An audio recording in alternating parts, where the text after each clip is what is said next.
Bonsoir à tous, mesdames et messieurs, et bienvenue sur ce Contre-champ, la 20e édition, je crois, si je dis pas de bêtises, mais vous le savez, je dis toujours des bêtises.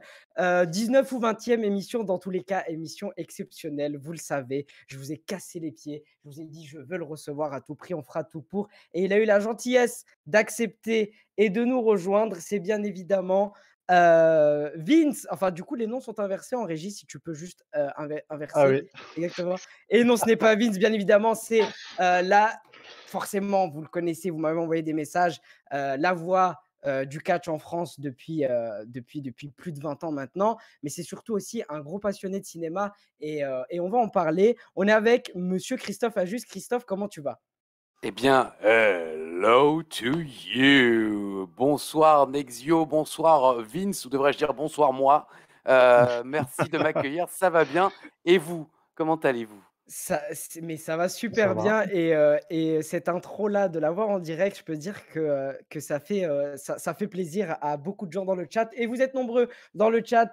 Merci de nous rejoindre aussi nombreux. Alors je vais vous expliquer, évidemment, on est aussi avec Vince, mais Vince, on le voit chaque semaine. Toujours là. Vous en avez marre de nous de toute façon. Vince, comment tu vas? Tu as eu des petits soucis toi aujourd'hui? Ah bah ma connexion qui s'en va tous les 2 jours, voilà, j'étais pas sûr d'être là. Tu revenu un petit peu avant, il y a 1 heure et Exactement. heureusement, Et dans le chat, je vois déjà, Alain qui nous dit, «Le pull New World Order, je suis jaloux». Enzo qui nous dit: «Les frissons». Oui, oui, oui, on est tous pareils, mesdames et messieurs. Préparez, vos petites questions si vous en avez à poser, on lui posera.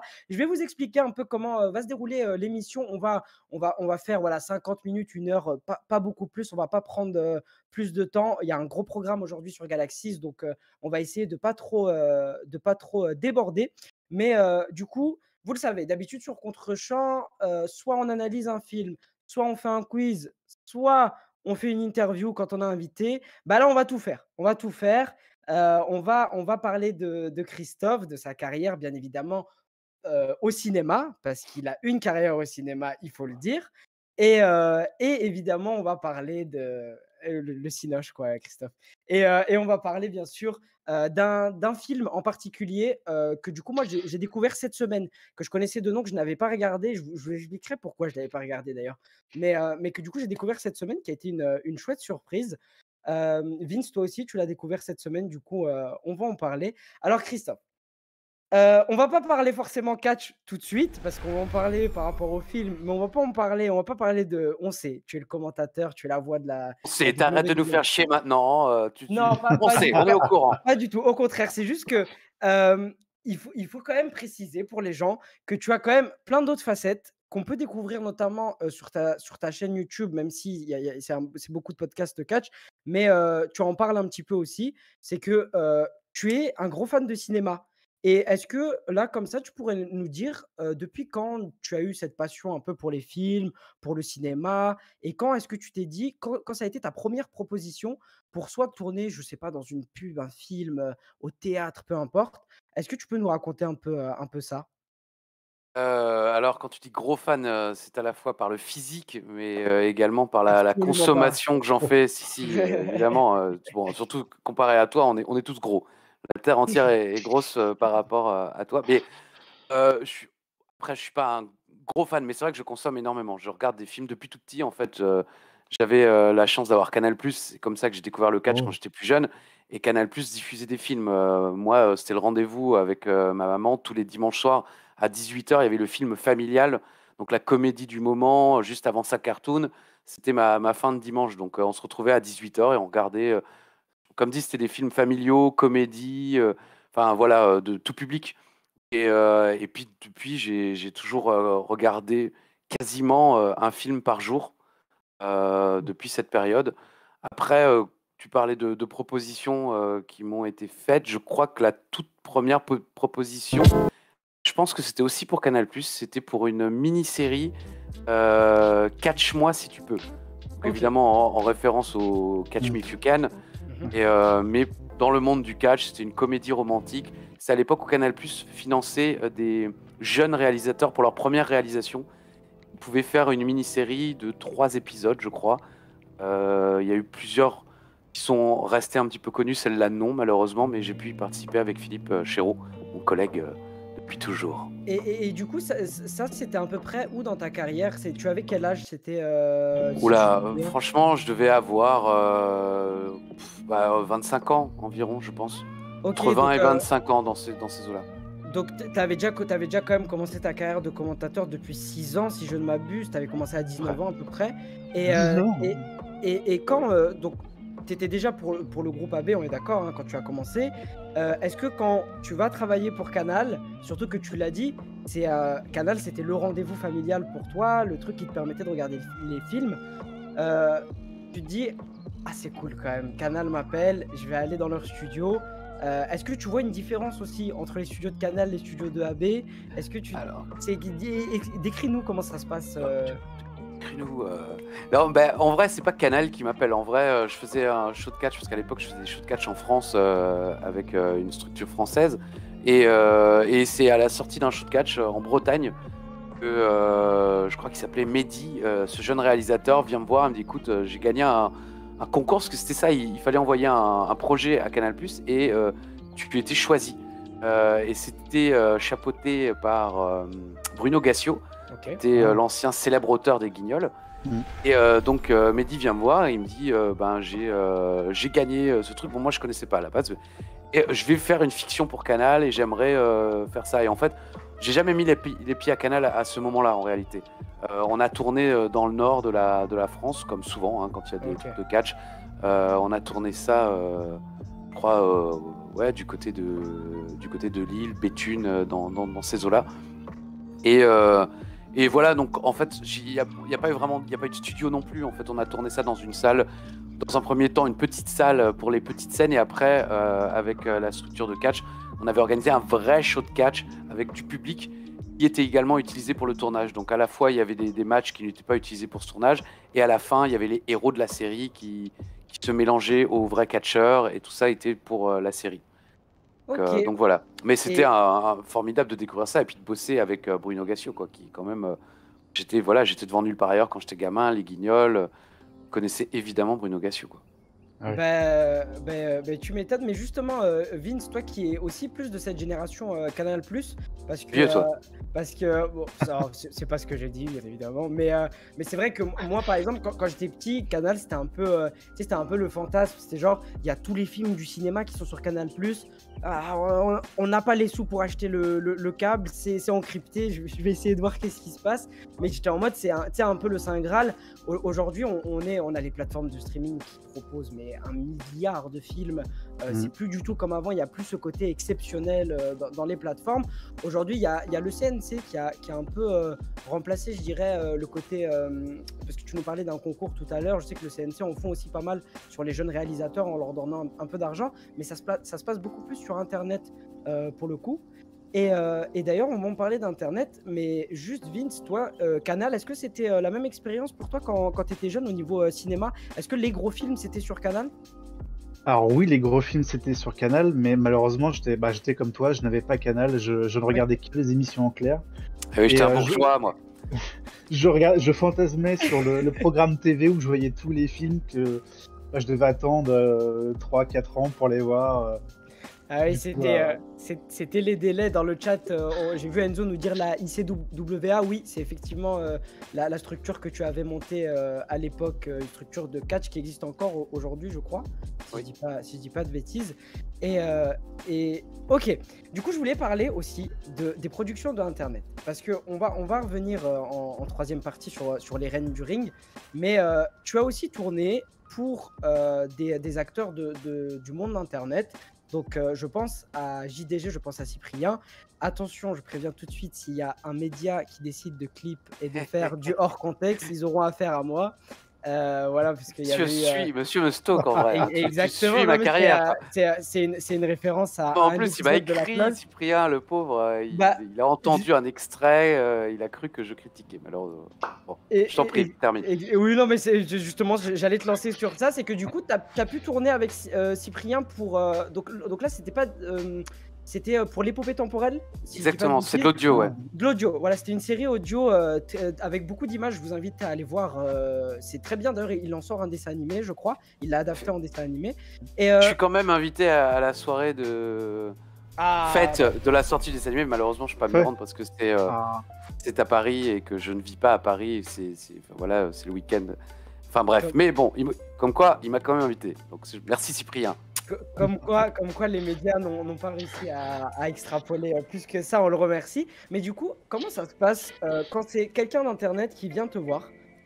Est-ce que c'est lui qui te contacte directement? Est-ce que c'est sa boîte de prod qui vient te voir en disant on a besoin d'une voix? Et quel rôle tu as fait dans l'épopée temporelle? Parce que donc du coup dans la série pour Canal, vous jouiez des commentateurs, votre propre rôle. C'est le cas aussi pour les Reines du Ring. Là, est-ce qu'on te demande de jouer autre chose? Comment ça s'est passé? Est-ce que tu peux nous expliquer? Oui, bah non, je peux pas. Bonne fin de soirée. Bien Bisous, mesdames et messieurs. La semaine prochaine. Exactement. Non, oui, en fait, c'est un peu le truc un peu frustrant, malheureusement, dans cette petite partie de ma vie, c'est que avec Philippe, on fait souvent notre propre rôle, en fait. Mais ce qui était cool, justement, avec Cyprien, et ça, c'était vachement plaisant, c'est que lui, il avait écrit quelque chose. Parce que dans les Reines du Ring, j'en reparlerai peut-être plus tout à l'heure si tu me poses la question, mais on est arrivé et ils nous ont dit faites vous-même. Rien n'était écrit. Aucun dialogue, rien du tout. C'est nous qui avons écrit tout ce qu'on fait pendant le film.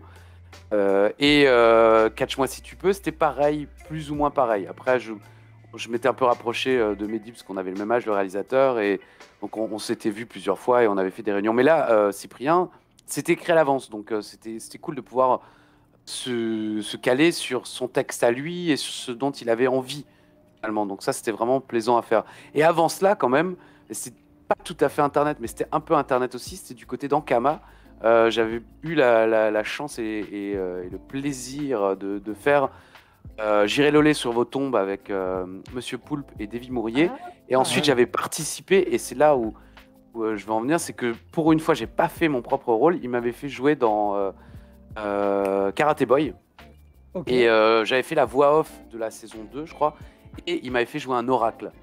Donc, un vieux monsieur qui s'était fait attraper dans une cave en Kama à Paris. Et ça, c'était vraiment, vraiment cool à faire parce que c'était totalement à l'arrache. Et pour une fois, c'était pas du tout le truc habituel, quoi. Rien à voir avec le catch, quoi. Bah, c'est ce qui doit être génial aussi parce que forcément, ça doit être mais vraiment très très cool qu'on nous appelle pour jouer, voilà, parce que vous êtes des commentateurs géniaux, on vous veut en commentateur, c'est primordial, etc.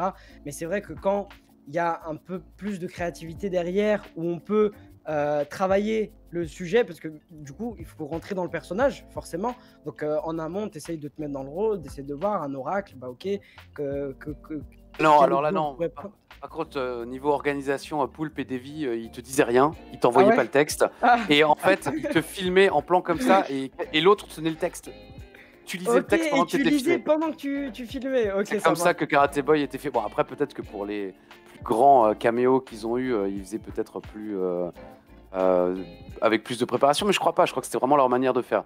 J'ai eu la chance aussi de participer au Golden Show, qui était leur show sur Internet aussi, justement.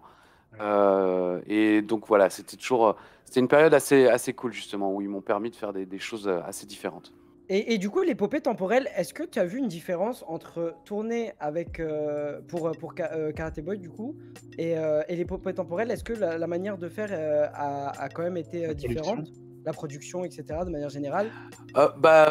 Karate Boy, c'était assez... on évoquait l'artisanat tout à l'heure avant de lancer l'émission. C'était un petit peu ça, quoi. C'était de l'artisanat très bien organisé. Cyprien, c'est une machine.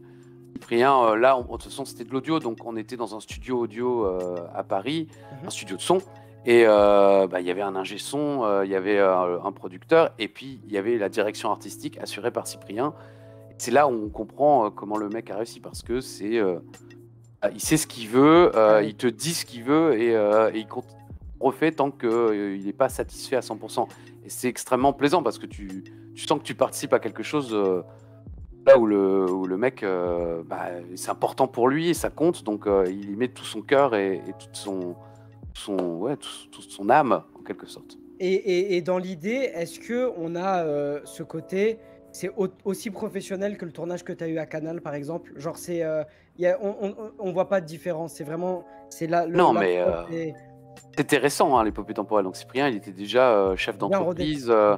Il était déjà, je pense, millionnaire. Enfin, oui, oui, non, non, c'est pro, de chez pro. Canal, c'était juste beaucoup plus grand parce que c'était la télé, c'était un tournage avec un acteur, mais j'oublie à chaque fois son nom. C'est un des meilleurs amis de Jean Dujardin, qui joue quasiment qui joue dans beaucoup de films de Jean Dujardin et qui était un petit peu le rôle principal, ou en tout cas pas le rôle principal, mais il était l'acteur connu de cette mini-série. Et, qu'il en soit, c'était effectivement grosse machine. Et Cyprien, c'était aussi une grosse machine, mais il y avait moins de monde. T'es dans un studio, on est deux, et là, voilà, quelques personnes à côté, quoi. Ouais, justement, on avait eu la chance de recevoir PADG pour parler un petit peu voix off. Il nous avait expliqué qu'en studio, forcément, il y a moins de monde autour de toi parce que déjà, c'est du son, donc forcément, il faut le moins de personnes possible autour de toi. Vince, moi, je vais te lancer tout de suite direct dans le grand bain parce qu'on va parler du coup d'un film que tu as tourné, Christophe, qui s'appelle Les Reines du Ring, qui est du coup sorti en 2013. Si je me souviens bien, 2013. Ouais. Et alors, on a un casting qui est plutôt chargé en Ah oui, talent. c'est du lourd, hein. Ah oui, du lourd. c'est vraiment un chouette film. Moi, au début, j'avais pas regardé le film. Pourquoi j'avais pas regardé le film? Parce que je m'étais dit, j'ai toujours été habitué. Donc, pour ceux qui savent pas, Les Reines du Ring, c'est un film qui parle de grosso modo, 4 caissières qui vont devenir catcheuses pour justement pour que le personnage principal puisse impressionner son fils qui est fan de catch, le récupérer parce qu'elle en a perdu la garde, etc. Et je vous en dis pas plus parce qu'évidemment on vous invite à aller voir le film. Mais au début je m'étais dit tiens, je vais pas le regarder parce que surtout en 2013 en plus, le catch était un peu moqué. Je me suis dit bon, cinéma français qui parle de catch, bon, ça va peut-être être un peu tout cliché, un peu too much. Ça m'intéresse pas. Jusqu'à, j'avais oublié que ce film existait. Et du coup, quand on a su qu'on allait te recevoir, je l'ai re-regardé. Et finalement, je m'étais trompé. Comme quoi, j'ai passé quand même un agréable moment devant le film. Je vais en parler, mais je vais te lancer d'abord, Vince, parce que toi, Vince, tu es quand même extérieur au monde du catch. Tu as jamais regardé de catch dans ta vie. Et c'est pour ça que... oui, mais justement, c'est pour ça qu'avec ce côté extérieur, avec ce recul que tu as comparé à moi qui en regarde depuis longtemps, et à Christophe, je n'ai pas besoin de le préciser. Toi, en pur produit de cinématographie des plus totales, on m'entend plus? C'est bon, c'est bon. Exio? Ah oui, là on l'a perdu. Là, on ne t'entend plus. Là. Ouais. Là, peut-être le micro était... Non. Non. Ah, ça y est, bon. sur Si, non, ok, oui. c'est bon, pardon. Mais du coup, je vais te lancer, petit problème de micro. Mais toi, qu'est-ce que tu as pensé du film? Du coup, tu l'as vu cette semaine en même temps que moi. Qu'est-ce que tu as pensé du film de manière générale? Comment de sa construction, etc. La construction, je l'ai trouvé plutôt classique, mais en général, le film, j'étais agréablement surpris. Vraiment, je ne savais pas du tout à quoi m'attendre. Parce qu'à l'époque, je ne l'ai pas vu. Même si je regardais beaucoup de films au cinéma à l'époque, celui-là, je l'ai raté. Et là, j'ai vraiment trouvé le casting très sympathique, les persos bien écrits. Et du coup, j'ai découvert Christophe dedans, parce que je ne t'avais jamais vu ou entendu avant. Tout de cheveux vêtus, hein. C'est ça. Il y avait la fameuse mèche qui dépassait. C'est-à-dire qu'il y avait un storyboard et sur le storyboard, on avait des coupes de cheveux et donc on était coiffés. Il y avait du brushing, quoi. C'était préparé. Et du coup, Vince, tu as été agréablement surpris. Est-ce que ça t'a donné une bonne image du sujet principal qui est quand même le catch? Ouais, franchement, ça m'a presque donné envie de revoir du catch, parce que j'en ai vu, mais il y a très très longtemps. Et ça m'a jamais, de mémoire, ça m'a jamais vraiment scotché à l'écran ou quoi que ce soit. Parce que les commentateurs me faisaient chier, tu peux le dire. Hein. Alors, je sais pas, c'était il y a très longtemps, je sais pas si c'était Christophe ou Ça d'autres fait 20 personnes. ans que je fais ça, donc il y a malheureusement une grande chance qu'on t'ait fait chier. Peut-être. Non, c'est pas Mais non, forcément jamais. les commentaires, c'était plutôt les images, les combats et tout. Ça me. Ouais, le concept en lui-même. Je vous avoue que la dernière fois, c'était il y a 3-4 ans, je pense. On m'avait invité. Je m'attendais pas à que dans la soirée, il y a un moment catch. Du coup, on regarde ça et j'avais du mal à rester éveillé. Je me forçais, j'avais du mal. Ah.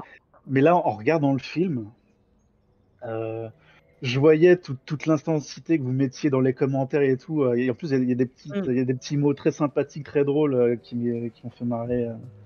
Ça m'a presque donné envie de revoir ça de moi-même, quoi.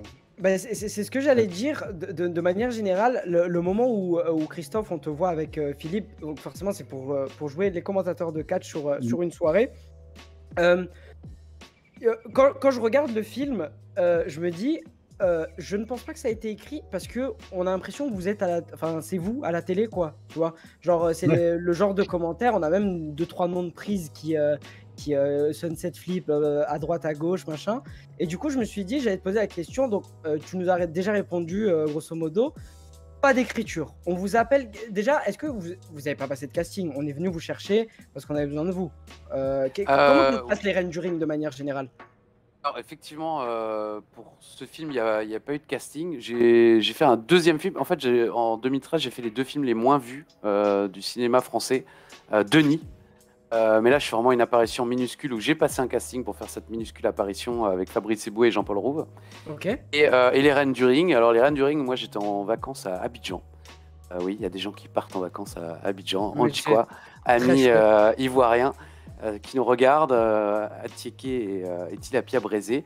Et Chéro m'appelle, il dit ouais, j'ai été contacté par une prod, ils nous veulent pour faire un film et tout. Puis en plus, c'était coproduit avec la WWE, donc je pense que c'est plus ou moins comme ça. Mais comme j'étais pas en France et que j'étais loin, c'est vraiment bon. De toute façon, en général, c'est Philippe qui gère toutes les choses sérieuses, parce que c'est quand même lui de l'adulte de notre duo. Donc j'ai vu ça un petit peu de loin.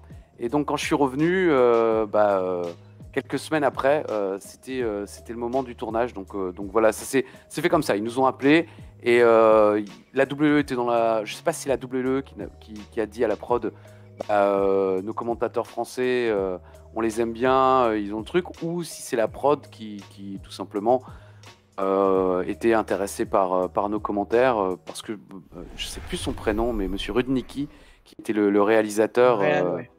qui réalise encore maintenant des émissions, des téléfilms et autres, souvent en Alsace d'ailleurs, hein, parce que je sais que tu C'est Jean-Marc as... Rudnicki. Voilà, Jean-Marc, exactement. Jean-Marc connaissait notre travail. Et on a pas mal discuté avant avec lui, et comme je disais tout à l'heure, il avait décidé de ne rien nous écrire en nous disant, les gars, on veut que vous qui pouvez être vous, finalement. Donc on ne vous écrit rien et vous y allez, vous faites comme d'hab. Grosse difficulté par contre, quand on commente ce que vous voyez à l'image, nous, il n'y a rien devant nous. On a vu le tournage du match 4 heures avant. Ok. Tout ce qu'on dit, c'est il n'y a rien devant nous. Il n'y avait même pas On est un obligé. match, genre c'est. Non, on est obligé de faire ça de tête. Donc c'est extrêmement difficile, extrêmement compliqué. C'était vraiment. En plus, détail truc, c'est qu'on nous avait dit ouais, vous tournerez plus ce soir. Donc moi, je m'étais relâché parce que vous savez, le cinéma, on a été convoqué pendant une semaine, et en réalité, ce qu'on voit de nous. Ouais, une semaine de tournage, ça c'était cool quoi. Tous les matins, chauffeur qui vient te chercher et tout. En chocolat. Non, mais il t'amène. Ouais, non, il y a une régie quoi, mais il t'amène au maquillage. T'arrives au maquillage, t'as Audrey Fleurot, Nathalie Baye, tu t'assois à côté, tu tapes la discute, tu vois. Ah ouais. Même quoi, comme je disais à l'époque, Nathalie Baye, elle avait tourné avec DiCaprio, elle finit avec Chéro, tu vois. C'est chaud. Je vois pas la différence. Oui, si, la même mèche, la même mèche. Oui, mais après, DiCaprio dépasse un peu moins du pot de fleurs que Chéro, mais bon. DiCaprio, il s'est à l'époque, c'était justement Catch Me If You Can. Elle jouait sa mère dans Catch Me If You Can, ah donc oui, il était tout jeune. Ok, d'accord. Enfin, il était pas tout jeune, mais il était encore assez jeune. Bon, bref, c'était ouf, mais ce moment-là, il court quand on commente. Donc, il nous avait dit, ce sera pas aujourd'hui, ce sera demain. Donc moi, je m'étais totalement relâché, la pression, j'oublie, je me prépare psychologiquement à le faire demain. Puis au dernier moment, je suis aux toilettes, comme souvent, en train de pisser. Ça m'est arrivé à Bercy, ça m'est arrivé au State. Oh putain, c'est maintenant. Quoi? Tu te pisses à moitié dessus, tu te laves les mains, et puis boum, tu dois improviser ce moment-là qui finalement reste dans le film, quoi, parce qu'on a fait 2 prises. 2 prises. Et, Oui. et justement, est-ce que parce qu'on sait au casting, on voit au casting qui sont crédités The Miz et CM Punk. Bon, même si je sais pas où ils ont vu CM Punk dans le film, mais je crois qu'il fait une apparition. Oui, je crois. Non, ils font des minuscules caméos. Ouais, à la télé en fait. On les voit à la télé, ouais. On les voit à la télé, oui, c'est ça. Mais c'est vrai qu'au début, moi, je m'étais dit, oh, il y a peut-être un caméo, genre le Miz est venu tourner, je sais pas. Ce sont des catcheurs? Oui, ce sont deux catcheurs. Du coup, CM Punk qui Eve Torres aussi, qui était une catcheuse de l'époque, qui est aussi dans le film. Effectivement, mais du coup, est-ce que toi, donc tu es sous contrat à ce moment-là avec AB toujours, t'es pas sous contrat avec la WWE, je crois? Non, je suis même pas sous contrat avec AB en vrai. Je travaille depuis 20 ans sans contrat. Ok, sans contrat. Ne prévenez pas les autorités médias, compétentes. Dans les médias. Le clip, c'est parti. Non, mais on fera attention. Mais juste, est-ce qu'ils ont le regard sur ce que vous faites par rapport à ça? C'est-à-dire que, non, ils vous disent rien, aucune consigne, hein. Non, après la WWE, elle coproduisait le film, donc Oui, voilà, elle a eu un droit de regard sur ce qui se passait, mais je pense pas qu'ils ont tellement vérifié. Nous, encore une fois, avec Philippe, à cette époque-là, on travaillait déjà quand même pas mal avec la WWE, ne serait-ce que dans le cadre d'interviews qu'on faisait avec les superstars. On côtoyait quand même pas mal de personnes de la WWE, et ils savaient ce qu'on faisait, et ils savaient que de toute façon, on respectait le business, comme on dit, on respectait le catch, et qu'on n'allait rien faire qu'aller être en porte-à-faux la WWE. Mais je dirais même, au contraire, si vous étiez pas là, ça aurait peut-être fait un petit upset au niveau des fans de catch en France, parce que c'est quand même, en 2013, voilà, on a un film qui est centré sur le catch, qui est mis en avant. Si on n'a pas Philippe Chéreau et Christophe Ajus, bah, on a qui, tu vois, dans l'idée? Oui, bon après, tu sais, je sais pas si vous avez vu qui a retué Pamela Rose. Il y a une scène de catch. Et à la base, ils avaient fait un casting auquel je n'ai pas pu participer. Ils avaient casté parce que c'est la vie, parce qu'ils ne m'avaient pas contacté. Mais, ok. et donc, ils avaient pris un autre commentateur qui est Marc Chavet, qui fait des remplacements justement quand Philippe ou moi ne sommes pas là sur AB1 et AB Explore. Et au dernier moment, ils ont décidé de le faire eux-mêmes, Cadet Olivier. De faire les commentateurs eux-mêmes pour la blague. Ok. Je veux dire, tu vois, donc après, tu sais, le monde du... Enfin, tu t'aimes le catch, mais Vince, il aurait pu regarder le film, il n'aurait pas vu Ajus et Chéreau, ça l'aurait pas choqué, parce qu'il ne savait même pas qu'on existait. Ouais. C'est clair. Donc, en réalité, et puis les fans de catch, en vrai, ne sont pas foncièrement déplacés au cinéma, parce que le film n'a pas marché, un peu comme toi, finalement. Je pense qu'ils ont eu ce recul. On était dans cette période de cinéma français avec des films de bande, et après, il y en a eu plein sur le foot, sur la pétanque, sur les courses hippiques. Et en vrai, la plupart, justement, ne respectaient pas du tout les passions des gens, quoi. Moi, je sais que mon papa est féru de pétanque, il joue beaucoup à la pétanque. Le film sur la pétanque, avec un casting de ouf, c'était vraiment pourri, quoi. Le casting est ouf, mais le film, à côté, est vraiment pourri. Les Reines du Ring, le film est pas pourri, c'est pas le plus grand film de tous les temps, mais c'est vrai que je pense que les fans de catch ont eu peur que ce soit pas respectueux vis-à-vis du catch, et puis le grand public, un film sur le catch... ça les a pas attirés plus que ça. Mais surtout qu'en vrai, de manière générale, du coup, c'est vrai que le film, c'est pas un des plus complexes d'un point de vue scénario, d'un point de vue réel ou quoi, mais c'est le genre de film qu'on appelle feel good movie. C'est-à-dire que tu passes un bon moment dessus parce que l'histoire est sympathique, ça finit bien, donc tu es content. Et c'est vrai que le catch, mine de rien, est quand même un peu mis de côté pour l'histoire avec l'enfant, etc. Et de Marie-Lou Berry et son fils. Oui, exactement, Marie-Lou Berry qui joue le personnage de Rose, du coup. Pourquoi? Parce que, par exemple, les filles, et ça, du coup, Christophe t'en parlera forcément mieux que moi, mais elles deviennent très très fortes au catch en très très peu de temps, alors que c'est des années d'entraînement, forcément, que c'est très très physique, que c'est très dangereux. Est-ce que toi, ça te dérange ce genre de truc? Parce que c'est vrai que tu as l'impression qu'au bout d'une semaine d'entraînement, elles sont trop fortes. Tu le dis dans le film, hein, Sunset Flip, tout ça. Est-ce que toi, tu te dis, bon, c'est peut-être un peu dangereux parce que ça va Euh, motiver des gens à aller faire Marie-Lou du catch? Berry s'est blessée sur le tournage. Elle Ah a ouais? failli gravement se blesser. Je crois dès le premier jour de tournage. Sur un truc pas si compliqué, mais c'est vrai que c'est compliqué de ne serait-ce que chuter. Le ring est en bois et en métal, c'est pas. Après, évidemment, en moult scènes, il y avait des tapis, hein, mais il y avait des moments où elle a quand même dû apprendre à chuter et elle s'était fait mal, ce qui avait entraîné une certaine peur ensuite. Et c'est ce qui peut arriver de pire quand t'as peur dans ces moments-là. Pardon, vite. Je t'en prie. Non, j'aurais une question pour vous deux, vous qui connaissez bien le catch. Ce qui se passe dans le film, est-ce que les combats sont crédibles ou pas? Parce que, par exemple, pour Rocky, j'ai vu beaucoup de boxeurs dire que les combats sont immondes. Apparemment, ils sont ridicules. Moi qui n'y connais rien, je ne sais pas. Et pour vous, ce film-là, le catch est bien représenté ou c'est...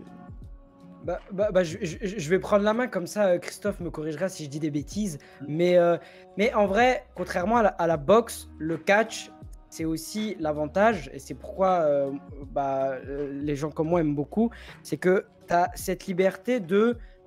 les combats ne se ressemblent pas forcément tous. Tu peux avoir de très grands combats où ça se met pas une patate, tu vois, genre c'est des combats avec des histoires qui prennent le devant. Et là, c'est le cas, quoi. C'est que le combat est fait pour l'histoire. Voilà, hop, le fils qui est dans la tribune, etc. Moi, par contre, si c'est elle, parce que tu me dis qu'ils ont failli se blesser, si c'est elle qui ont exécuté les prises, je Non, il y suis avait très des... impressionné. Ok, il y avait Non, quand même. il y avait des doublures, bien sûr, Ok, mais ouais. certaines choses étaient faites par principalement Marie-Lou, qui avait le rôle principal du film, et Audrey Fleurot, qui est extrêmement athlétique et qui a fait pas mal de choses elle-même aussi. Nathalie Baye, bien sûr, on a fait un petit peu moins. Déjà, elle était déjà un petit peu plus avancée dans sa carrière pour rester gentleman. Mais, Ah bah mais non, dans il y le avait... film, ils disent elle a 50 ans, elle peut pas faire ça, elle va pas se mettre à faire des combats et tout. Donc, ils le disent dans le film. Oui, mais peut-être qu'elle avait déjà un peu plus, je ne sais pas. Mais elle les faisait pas, de toute façon. Ouais. Non, mais en vrai, non, mais c'était... Pour répondre à ta question, Vince, moi, c'était un des petits problèmes que j'avais par rapport à ça, c'est que c'était un petit peu brouillon. On sentait qu'ils n'avaient pas forcément... oui, compris qu'il y a une formule simple dans le catch, normalement. Le gentil commence par dominer, puis le méchant prend la main par tricherie et trucs, mais au début, le gentil doit prouver qu'il est supérieur. Puis ensuite, il y a ce qu'on appelle des upspots, c'est-à-dire le gentil fait mine de revenir, mais à chaque fois, il est contré par le méchant, puis à la fin, le gentil gagne. Là, c'était un petit peu bazar, ils ne savaient pas trop vers où ils allaient. Et puis, il y a toujours ce côté dans les fictions. Fond style, c'est pas scénarisé. À la fin, la catcheuse mexicaine lui dit ouais, mais moi aussi j'ai mon enfant dans le public. Mon enfant aussi, ouais. Tu peux me laisser gagner s'il te plaît. Alors que bon, en vrai dans le catch, tout est scénarisé et ça n'existe pas ce genre de retournement de situation C'est bien ce au qui me semblait. débeauté.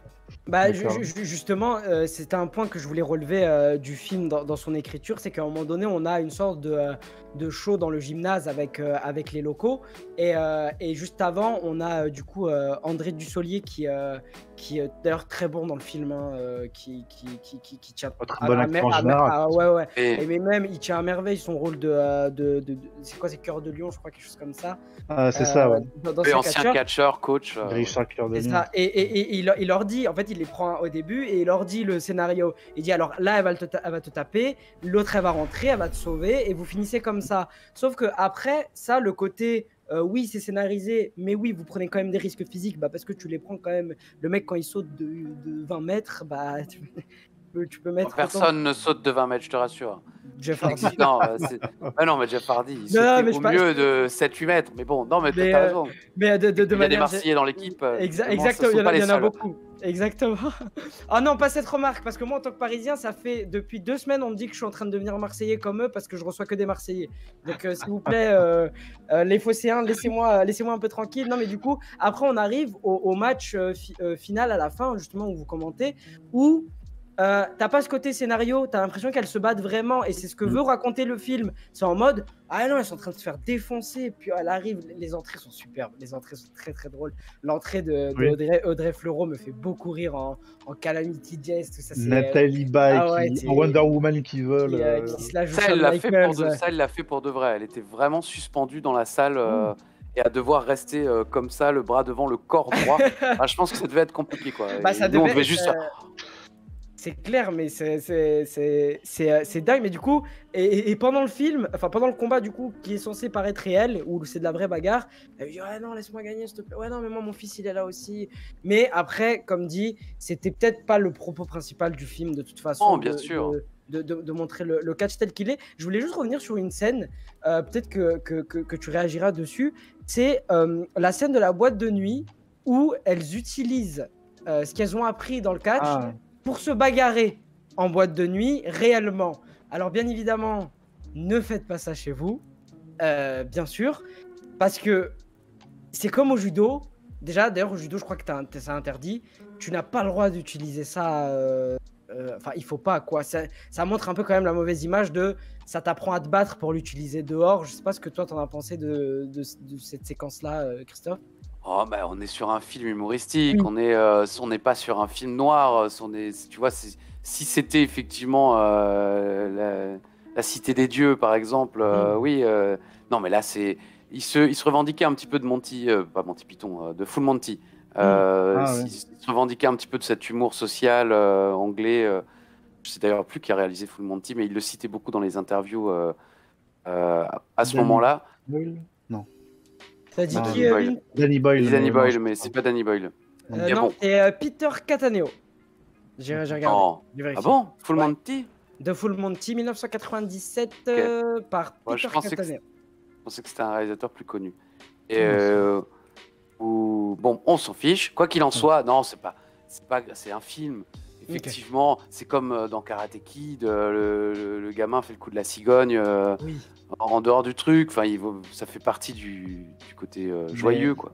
Mais même de mémoire, dans la scène, c'est pour se défendre des relous, je crois. C'est pas. Oui, c'est des relous en boîte de nuit qui ne les agressent pas d'elles-mêmes, évidemment. Et puis du coup, c'est ces 4 filles qui te tabassent tous les grands gaillards de la boîte de nuit et ça donne un côté jovial encore plus, effectivement. Et c'est tout l'idée du film. Et du coup, on arrive à cette grosse séquence où on vous voit tous les deux. Et là, ça va mourir de rire parce que on vous dit, du coup, on vous laisse libre de faire ce que vous voulez au micro. Et pareil, j'imagine qu'en termes de scénographie, on vous laisse vous déplacer sur le ring un peu comme vous voulez. Et on vous dit, à ce moment-là, il faut quand même que tu regardes ici parce qu'elle est en l'air. Là, c'est l'entrée, etc. Enfin voilà, de toute façon, vous le voyez. Mais il y a ce côté où vous chamaillez un petit peu, vous poussez dans le ring. Toi, tu fais ton rôle de heel, lui de face, donc méchant gentil. Et est-ce que quand même tu te régales à tourner ce genre de truc avec ton compère Est-ce que vous vous amusez? Ou est-ce que c'est... oui et non, mais... Ah non, c'est pas une histoire de rappeler le boulot, c'est juste une histoire que t'as Nathalie Baye, Audrey Fleurot, Marie-Lou Berry, André Dusselier, Corinne Massiero qui était en train d'exploser. Elle venait de louper... Ah oui, c'est celle qui ressort presque le plus du film. Ah grave. Parce que bon, elle est du Nord, donc elle était chez elle, elle jouait... Ça a été tourné en région parisienne, ces scènes-là. Elle s'appelle Bilout, quelque chose. Oui, c'est ça. Puis elle a son accent. Mais ce qui est drôle, c'est que c'est la seule qui n'a pas d'histoire en soi. C'est-à-dire que chacune a ses sous-intrigues. Pardon. On a le love interest de Audrey Fleurot, on a l'enfant, on a le mari qui trompe. C'est la seule qui n'a pas d'histoire à proprement parler, si ce n'est rejoindre les filles, se faire accepter en tant que gentil. Gentil, parce que voilà, il y a ce côté méchant. D'ailleurs, ma scène préférée du film, c'est quand elle est avec la petite danseuse au bord du ring. On a un plan magnifique où elles sont au bord du ring et on a la petite qui dit maman, on m'oblige à faire de la danse, mais moi j'ai envie d'être une méchante comme toi parce que c'est trop bien d'être méchant. Et cette scène m'a beaucoup touché. C'est vraiment véritablement ma scène préférée du film. Elle est très très chouette et c'est elle qui ressort le plus. Et franchement, elle a crevé l'écran, elle est rigolote, elle est très attachante en plus dans le film. Dans la vie aussi, hein. C'est une personne assez incroyable. Est-ce que sur le tournage, quelles ont été tes meilleures rencontres au niveau du casting, ce fameux casting qu'on a ici? Marie-Lou Berry, elle nous connaissait, elle nous regardait, elle nous aimait. Le premier jour où on est arrivé, elle a fait le tas, les gars, il faut qu'on fasse une vidéo ensemble. Faites-moi par-dessus la troisième corde. Ah, c'est trop cool Vince, ça. c'est notre Ah ouais. phrase avec Philippe Chéreau, c'est notre phrase culte en quelque sorte. Et Et direct, on a fait une vidéo. Elle était trop contente. Il y a aussi, à chaque fois, j'oublie son nom, mais c'était la prof des Robins des Bois. Elle a joué dans Le Bison d'Edouard Baird. Elle a aussi, Isabelle Nanty? et Isabelle Nanty, exactement. Elle aussi nous connaissait, je crois une nièce, je lui avais parlé de nous. Elle disait, putain, elle était folle quand j'ai dit que j'allais tourner avec vous. Donc on a fait une vidéo avec Isabelle Nanty. Et moi, tu vois, qui ai vu Tati Daniel, où elle joue quand même Ouais. ce second rôle assez Oui. incroyable avec Tati Daniel. C'était ouf de pouvoir tourner avec Isabelle Nanty. Et puis donc Marie-Lou Berry, Isabelle Nanty, Nathalie Baye aussi, j'ai pu longuement discuter avec elle à la soirée de fin de tournage. Et André Dusselier qui est venu me voir un jour où je tournais tout seul. Philippe était pas sur cette journée-là de tournage, il m'avait juste pris moi parce qu'ils avaient besoin que d'une comment on appelle ça, D'un silhouette. plan, d'une silhouette. Ouais, voilà, il fallait juste que je sois là, posé, mais c'était pas moi le centre d'attention. Mais il était venu s'asseoir parce qu'il avait vu les rushs de la veille avec Philippe. Il dit, ouais, j'ai vu ce que vous faites, vous ramenez la vérité dans ce film et tout. Et on avait discuté pendant une demi-heure. Enfin, vraiment, c'est important que vous soyez là. Tu vois, il n'était pas du tout obligé de venir perdre une demi-heure avec moi et de me dire qu'il était super heureux qu'on soit là et que ce qu'on avait fait la veille, quand lui n'était pas là, il avait trouvé ça formidable et tout. Donc c'est voilà, quasiment tout le monde a été super gentil. Après, Audrey Fleurot, elle préparait déjà un autre rôle, donc elle était un peu souvent en train de bosser pour d'autres trucs, donc on a moins échangé. Mais comme je disais tout à l'heure, le truc ouf, c'était d'arriver le matin et de se poser en salle de maquillage. Moi, on me maquillait pas beaucoup, et puis il y avait vite fait, on me coiffait, mais donc moi, je m'asseyais là et puis je regardais les actrices principales discuter entre elles, rigoler et tout. Voilà, et puis j'étais encore assez jeune, mine de rien, même si j'avais déjà 33 ans. Hein, c'est ça, 2000. C'est jeune, 33 ans. Mais du coup, c'est ce que Et je voulais te demander. Est-ce que, c'est ce que je demande souvent aux invités quand justement c'est leur premier film ou quoi que ce soit. Est-ce que quand on arrive, qu'on est assis autour de Audrey Fleurot, de Marie-Lou Berry, etc., est-ce qu'on a le syndrome de l'imposteur? On se dit, putain, je devrais pas être là. Mais pourtant, tu l'as dit toi-même, André Dussolier vient de voir, il dit, les gars, vous êtes les boss. Donc, on se sent à sa place quand même. On dit, bah, hey, j'ai travaillé pour, je mérite d'être là. Et on a perdu Vince d'ailleurs au oui, passage. justement, et le syndrome de l'imposteur. Il C'est s'est dit, pas- franchement, je n'ai pas ma place ici, quoi. il s'est dit, non, c'est pas pour moi. Mais du coup, est-ce que tu t'es senti un peu au début gêné, puis au fur et à mesure, on t'a mis à l'aise, ou est-ce que tout de suite tu es arrivé, tu sais pourquoi tu es là, et voilà, quoi, je fais mon Non, truc. non, non, ils nous ont mis à l'aise et tout, bien sûr. Puis il y avait le coordinateur que je connaissais aussi, Vincent Aquin, qui est un homme musclé qu'on voit dans pas mal de films. Encore une fois, avec Jean Dujardin, par exemple, dans un des OSS, il se bat contre un mec très musclé, masqué, c'est lui. Et c'est lui qui coordonnait les combats, qui a aidé les comédiennes à se préparer. J'étais dans mon élément, paradoxalement, mais en même temps, non, c'est trop impressionnant, tu vois, t'as trop de gens, et trop d'équipes, il y a trop de trucs qui se jouent, tu vois, à chaque fois que silence, ça tourne, action, tu sens que il y a de la thune qui part à volo et que pas que tu fasses le con, tu vois, donc c'est extrêmement stressant, même s'il nous mettait très à l'aise. C'est pour ça que je disais tout à l'heure, énormément de plaisir et de folie de participer à un truc pareil, mais un stress terrible parce que effectivement, on n'est ni comédien, on n'est pas dans notre élément, comme tu l'as dit. Et est-ce que, du coup, vous êtes sur une scène où il y a un public, c'est le Zénith de Lille, je crois, du coup? Non, Non? non. Alors peut-être que dans le film, Dans le film, ils disent ça, ouais. non, Catch-moi si tu peux, on l'avait tourné devant un vrai public pendant un vrai show de catch, donc il y avait du vrai public et c'était plein. Ok. Là, on était en région parisienne, je ne me souviens plus de la Ah. ville, mais c'était une salle de spectacle. Et c'est comme souvent au cinéma, tu vois, t'as qu'une partie de la salle qui est remplie. Et après, ils font déplacer les gens Ok, ouais. et ils les changent de place pour que tu t'en rendes pas compte en regardant, quoi. OK, mais du coup, est-ce que c'était quand même, agréable d'avoir, est-ce que parce que tu nous l'as dit tout à l'heure, tu as présenté des shows de la ICWA, donc la fédération que tu avais fait, donc tu as l'habitude d'être au milieu d'un ring à présenter, des catcheurs, avec un public autour de toi. Est-ce que, tu te sentais comme à ces shows-là? Est-ce que le public y mettait du sien ou c'était vraiment il y avait un silence, silence, on tourne, Non, mais OK, faites du bruit et c'est ça on n'imagine pas forcément, mais en fait, oui. C'est-à-dire que par contre, c'est là où ils étaient quand même contents que Philippe et moi soient là, c'est que l'après-midi ou les moments où on ne tournait pas l'image, on tournait du son. On faisait crier le public, on faisait chanter le public. On leur a fait enregistrer plein de trucs parce qu'en réalité, quand tu tournes vraiment et que tu vois le public, bah, il fait semblant d'applaudir. Ils ne doivent pas faire de bruit. OK. C'est rajouter derrière le bruit en fait. Ah ça, c'est Donc, intéressant, je pensais pas, tiens. et souvent, j'aime beaucoup l'émission Faux Raccord. Et j'avais vu, il y a pas longtemps, j'ai vu le Faux Raccord sur Michel et Michel. exactement, du lourd, du très très lourd. Ouais. Une journée sans fin, non, un jour sans fin. Un jour sans fin. Et il montre deux vieux dans une des scènes finales qui continuent d'applaudir comme ça. Et, Michel dit, vous voyez, en plus, ils savent même pas applaudir. En fait, non, c'est parce qu'ils doivent applaudir sans faire de bruit. Ouais. Là, c'était pareil, en fait. Ouais. Après-midi, comme... on faisait... Excuse-moi. Ouais, vas-y. Non, ça vas-y. Vas-y, Bon, Christophe, fini. mais non, je disais juste, donc on enregistrait le son à part, et avec Philippe, justement, on les faisait chanter des trucs de catch, qui rajoutaient un petit peu de côté véridique, tu vois, les chants qu'on est habitué à entendre.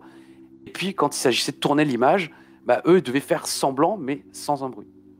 Ok, Vince, tu voulais... Non, c'est pour dire que ouais, c'est à peu près dans tous les films, quand on voit des balles, des trucs de danse, des boîtes de nuit, t'as les gens qui parlent, et autour, les gens dansent. Il n'y a pas de musique, ils font semblant. Exactement. Il n'y a rien autour. Voilà. Bah, un peu à l'image de cette vidéo très très connue de The Rock qui tourne des prises pour... c'est le film de Page qui s'appelait Fight for My Family, quelque chose comme ça. Fight with My Family. Et bon, j'ai plus le titre exact. Oh, je l'ai vu aussi, mais voilà, le film de Page. Mais que du coup, The Rock faisait jouer avec le public, où il appelle CM Punk en direct, etc. C'était assez drôle. Donc, c'est dans le même esprit. Faut les contrôler. Mais je savais pas, tiens, qu'ils applaudissaient pas vraiment, qu'on faisait un peu semblant. On va arriver sur une conclusion. On va finir. Mais je voulais juste te poser une petite question avant d'arriver sur ce que tu fais aussi maintenant sur Internet. Est-ce que tu regardes les films WWE Productions, les Marines, les films où on voit The Miz, Shawn Michaels, les sortes de grosses productions Michael Bay, Non, c'est pas très, enfin, je crois pas que ce soit du niveau de Michael Bay. Après, je suis pas du tout en fait cinéma d'action. Ouais. Étonnamment, ou on pourrait peut-être croire que si, mais non, c'est pas trop mon truc. Je l'ai été plus jeune, évidemment. J'ai eu ma période Schwarzy, j'adore Predator. J'adore. Je suis pas très commando, mais bon, bref, Schwarzy, c'est comme ça qu'on appelle Schwarzenegger en Alsace. Schwarzenegger, oui, bon, tout le monde. Tout le monde, okay. Très bien, je croyais que c'était vraiment parce que nous, on est habitué au nom allemand, donc il y a ce côté diminutif. Mais donc voilà, j'ai eu ma période film d'action, bien sûr, mais là, non. J'ai vu 12 Rounds, le premier film de Cena, qui était, je crois, par les mêmes producteurs. Oui, que The Marine, je crois. Hein. C'est les mêmes, non? Mais avant ça, non, ouais, ils avaient fait un film avec le bus. Qui doit rouler à... Ah, il doit rouler, s'il s'arrête, s'il explose, oui, je sais plus le titre. Je crois que Speed, exactement. Speed, ouais. Oui, c'est ça. J'avais regardé ça, mais les autres, c'est plutôt, il faut être honnête, c'est plutôt des, comment on dit en américain, straight to DVD. Okay. C'est pas non plus les ça Marines. J'ai vu le premier Marine aussi, voilà, mais après, bon, non, c'est pas, comme dit, ouais, moi je suis pas trop. J'aime bien les films d'horreur, j'ai jamais vu pour l'instant See No Evil avec Kane. Et sinon, j'aime bien, j'aime bien de tout, mais je suis pas très action Fast and Furious. J'ai vu le premier, je me suis arrêté là. Il y a John Cena maintenant qui a rejoint le casting après The Rock. Mais voilà, c'est l'idée aussi, c'est que moi j'aime bien voir des catcheurs dans certains films. Par exemple, dans Spider-Man de Sam Raimi, on a déjà fait. Oui, Randy Savage, bien sûr. Randy Savage. Ça, j'ai vu, bien sûr. Les voir, tu sais, ajouter pour amener quelque chose, je trouve ça toujours très réussi de manière générale. Mais c'est vrai que quand ces productions, bon, je sais pas, il y a un côté formaté qui plaît pas forcément à tout le monde et que c'est plus pour le nom, forcément, pour la superstar que tu ramènes. Et voilà. Il y a eu pas mal de questions dans le chat. Je vais pas revenir sur toutes parce qu'on n'aura pas le temps, mais il y a Enzo qui nous dit dans le chat ça se passait comment la production des mini-vidéos catch-off que vous faisiez sur la chaîne YouTube de AB? Vous tourniez ça C'était comment? même pour l'antenne. Ah, on tournait ça, c'était à l'arrache totale. D'ailleurs, je pense que ça se voit un peu. Hein, Il y a quand même un peu d'acting avec l'arbitre et tout. Non, c'est de la merde. Il faut être honnête. Excusez-moi, je ne sais pas si on peut parler Oui, vulgairement, bien sûr. mais bon, Bien alors, sûr. c'est de la merde. On est sur Twitch. Non, mais le problème, c'est qu'il y avait pas beaucoup de moyens et on en tournait 4-5 par jour. Je sais pas si vous vous rendez compte, en général, tu tournes 5 minutes par jour. Nous, on en tournait 4-5 par jour. Donc, il n'y avait pas moult prises, il n'y avait pas moult. Non, voilà, c'était pas. C'était vous faisiez tout ou c'était AB quand même qui filmait, montait, etc. Heureusement, oui, non, c'est quand même pas nous qui faisions c'était tout. AB, Mais en général, Philippe en a réalisé plein. Moi, pas trop. Moi, j'arrivais, je faisais ce que j'avais à faire. Je suis très Le feignant. délivré. Non, non, c'est les vedettes. Non, mais. Non, pas du tout.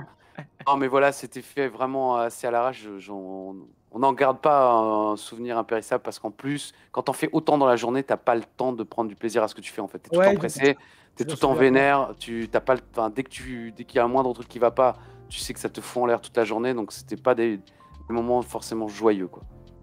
Et voilà pour vous le chat. Siampek a fait un film d'horreur récemment aussi. Oui, j'ai vu, il a pas mal pubé sur son Instagram. Écoutez, je l'ai vu. Il est Festival bien, de Gérardmer. Tu as aimé? Parce que je vais tous les ans au Festival de Gérardmer pour le film d'horreur. Bon, pas cette année, mais évidemment. Et ouais, franchement, après, c'est pas trop mon. C'est un film assez gore. Il joue pas. Si c'est ce film dont je parle, et en plus, c'est un remake. Donc voilà, mais c'est pas trop. C'était pas horrible. Et Punk jouait bien son rôle. Il y avait Edgely aussi, sa femme, qui joue dedans. Ancienne catcheuse aussi également, si jamais Vince peut. D'accord. Je voulais savoir, quand tu vois des catcheurs arriver à Hollywood, toi, est-ce que tu as un avis dessus? T'es curieux? Tu dis, ça va être. Qu'est-ce que tu penses? Qu'est-ce que je pense? Après avoir vu le résultat.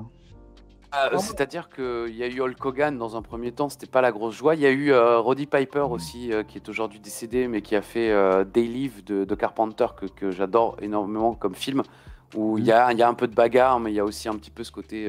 C'est de là que vient Obey, la célèbre marque, c'est pris de ce film. Donc ça dépend vraiment du truc, quoi. Moi, le rock, par exemple, mine de rien, par contre, j'aime bien ce qu'il fait. Je n'ai pas tout regardé, mais je trouve qu'il apporte vraiment quelque chose. Et ses premiers films où il joue un garde du corps gay avec John Travolta et Uma Thurman, je sais plus si c'est Be Cool ou plus ou moins. Je crois que c'est ça, oui. Oui, c'est ça, je crois que c'est ça. Et c'était vraiment bien. Et il a fait le boulot. Et aujourd'hui, il est l'acteur le plus bankable d'Hollywood. John Cena aussi, il sort des trucs. Batista aussi, Gardien de la Galaxie. Après, voilà, il y en a certains où ça vaut pas le coup d'être regardé, mais. Et les trois que je viens de citer, j'aime bien regarder. C'est quand même des réussites et puis aussi, tu dis, comme tu les as vus évoluer, tu as ce côté, tu es en mode, je sais d'où il vient et c'est marrant, j'ai cette référence. C'est comme dans Fast and Furious, quand le Rock fait le Rock Bottom, quand tu es fan de 4, tu dis, j'ai vu le Rock Bottom, les autres ils l'ont pas vu, tu es trop content. Tu vois, en plus, moi j'ai interviewé le Rock quand il a fait la revanche de la momie. J'avais 23 ans, je crois. Enfin, bon, j'étais un enfant et lui, il débutait sa carrière. Donc, en plus, je peux me la jouer. Ouais, moi, j'ai interviewé le Rock. On se connaît depuis longtemps, on s'est croisés. Dans un très bel hôtel, en plus. Tous les jours. Dans un très bel hôtel, si je me George souviens V. bien. Il y a cette fameuse photo aussi qui est sur Internet. On vous la mettra sur le Discord. Bon, on va toucher les 19h. On va conclure tranquillement. Juste, du coup, Christophe, donc toi, tu es 2 fois par semaine à la télé sur AB pour Raw et SmackDown, donc le mercredi et le samedi. Tout à fait. À quelle heure À 20h50 en prime time. En prime time. Sur AB1 et AB Explore pour nos amis belges. Pour les amis belges. Mais pas que, tu n'es pas que à la télé, tu es au bonheur de tous sur le WWE Network pour les pay-per-view. Alors je te jure que Les pay-per-view, on les regarde avec la communauté sur mon Discord. Je leur affiche le truc, on les regarde un peu tous ensemble. C'est toujours mieux de partager. Et on n'arrivait pas à regarder les pay-per-view en VO. En plus, avec le Thunderdome, il n'y a pas de public. Donc forcément,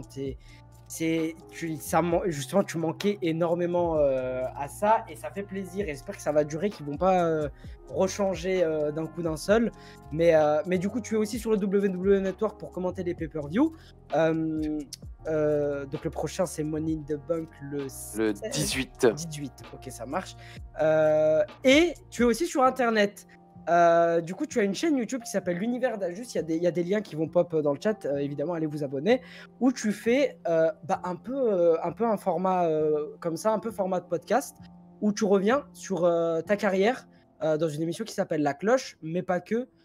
Tu fais aussi d'autres concepts, notamment des reviews d'anciens shows avec tes amis. Est-ce que tu peux nous en parler un petit peu ? Et certainement, avec plaisir. Effectivement, il y a La Cloche, comme tu l'as dit, podcast. À la base, c'est ce que je voulais faire. Et je fais ça avec Ali de Catch Club, qui est une chaîne à 100 000 abonnés. Il vient de les atteindre sur le catch. Donc, c'est pas mal. Il y a 2 chaînes à 100 000 sur le catch en France actuellement. C'est quand même assez sympa. Et je fais donc La Cloche. On revient sur ma carrière avec Philippe Chéreau et en même temps sur les événements de catch tout au long de ces 20 dernières années. Et avec mes 2 camarades d'enfance, Alain et Yann Colby, on review des vieux shows sur le network. Effectivement, enfin la ECW, qui était une sous-fédération de la WWE, et on fait toutes les shows qui durent 45 minutes chaque semaine. Tout le monde se souvient de ces shows comme étant pourris, donc je leur ai proposé de revivre ces shows pourris avec moi, et forcé de constater qu'ils sont pourris. Donc c'est horrible, mais on s'amuse beaucoup, on se connaît depuis des années. On est assez lourd, on fait des blagues très nulles, mais voilà, on prend du plaisir à le faire. Ça fait pas beaucoup de vues, mais c'était pas le but non plus. C'était partager la passion, quoi. Et on fait des bisous à Kelly, bien évidemment, qui est un point central de ces émissions. Exactement. D'ailleurs, Kelly qui est citée dans les Reines du Ring, où on a Rose qui dit « Ah, c'est ma catcheuse préférée » en parlant de... Elle n'a pas dû regarder beaucoup de catch. Oui, voilà, c'est ça. Elle n'a pas forcément bon goût. Bah écoutez, on va conclure cette émission. Merci beaucoup, Christophe, d'avoir encore accepté l'invitation. Ça fait extrêmement plaisir. On a touché les 19h. On va te laisser manger. Et merci à Vince d'avoir été là comme chaque semaine. Merci au chat qui a été très nombreux. Et désolé si j'ai pas pu poser toutes vos questions. Je peux revenir hein, si vraiment vous avez des trous dans les agendas, n'hésitez pas. Hein. Mais pas de trous. Moi, j'annule tout ce que j'ai. Tu viens chaque semaine avec grand plaisir. Il n'y a aucun problème. Payez combien? C'est payé combien? On va parler salaire. Alors... Les Marseillais ne payent pas beaucoup, Christophe. Attention. Ça dépend. Souvent, ils ne payent pas forcément en argent. C'est vrai aussi. Non, mais franchement, ça a été vraiment chouette de t'avoir aussi sur plus les anecdotes de tournage de cinéma, de voix off, plus que du catch, parce que comme dit, si vous voulez parler catch, vous allez sur l'Univers d'Ajus, il y a ce qu'il faut. Vous aurez plein d'anecdotes, plein de petits trucs inédits. Et voilà, j'espère que tu as passé quand même une bonne émission. Et ben vraiment, je suis très content. Je te laisse le dernier mot, Christophe, comme à l'habitude. Et bien évidemment, Vince, tu vas poser ta question de chaque semaine. Tu peux la laisser. J'ai pas de question, mais je pense que voilà. Merci Vince, super. Déjà, le mec se barre en pleine émission, il a pas de question. Merci Vince. Non, je sens que j'étais attendu, quoi. Non, mais j'avais des questions, mais là, c'est plus, on n'est plus trop dans le cadre des questions que j'avais, mais c'est pas grave. Mais là, je suis vraiment content pour Nexio parce qu'il nous parle de toi depuis tellement temps. Ça va. Faut le dire. Je ne connais pas cet homme. Je connais. Non, c'est vrai que je les ai bien saoulés. D'ailleurs, sache, Christophe, que tu as un message sur Instagram de ma part qui t'avait invité sur cette émission qui n'a jamais été vue. Et bien oui, mais malheureusement. Mais justement, c'est ce que j'allais dire. Mais bien heureusement que dans la vie, il faut persévérer, mesdames et messieurs. Et j'en suis très content que tu aies accepté l'invitation via Jordan. Voilà. Je vais pas plus je vais conclure cette émission. Moi, ça pourrait durer 4 heures là. Donc, Christophe, je vais te laisser le dernier mot. Parce que tu les fais si bien, ces conclusions, et voilà. Conclusion. Après 20 ans, c'est facile, hein, malheureusement, mon cerveau est facilement lancé, mais je voulais quand même vous remercier pour cette invitation. Franchement, ça fait plaisir de participer à ce genre d'émission qui change un peu pour moi, parce qu'effectivement, en général, On ne me fait parler que de catch, on ne me fait faire que le commentateur de catch. Donc là, c'était sympa de pouvoir aussi un peu parler cinéma. Mais c'est vrai que c'était trop court. Donc n'hésitez pas, je serais ravi de revenir. Désormais, Jordan peut me contacter quand il veut. Toi, jamais. Hein, je ne veux pas, ça va pas le mettre, il va me harceler. Et pas tant qu'il y a un contact, c'est bon. Tant qu'il y a un contact, c'est bon. Un contact, oui. Pour l'instant, le contact est visuel. Attendons avant le contact physique quand même. En tout cas, je vous souhaite à toutes et à tous une merveilleuse soirée. Merci d'avoir été là avec nous. Et j'espère que vous ne passerez jamais par-dessus la troisième corde. Et là, le chat qui va être en folie furieuse. Merci beaucoup, Christophe. Merci à tous, Nico. Je te laisse couper et on se retrouve. Merci du coup, à tous. tout à l'heure à 20h30 pour l'émission CQFD avec Medosh, Crix et Twincy. Tu m'as dit quoi? 20h, c'est 20h? Ok. À 20h, il était aussi impliqué parce que c'est lui qui présente forcément. Ouais. Mais il y a du beau monde. C'était une grosse journée sur G6 ce soir. Et demain, on se retrouvera sur le Planet Twitch de Jordan avec Petit Nuage qui va nous rejoindre pour parler d'actualité. Gros bisous tout le monde. Ciao, ciao. Tout à 10, l'été est là, en avant. Sur ce son, y'a Twitch qui danse. Piscine chauffée, PC branché, stream enclenché. À vos marques, bref, partez. Piscine chauffée, PC branché, stream enclenché. À vos marques, bref, partez. Rappeur de la house, j'suis le seul et l'une.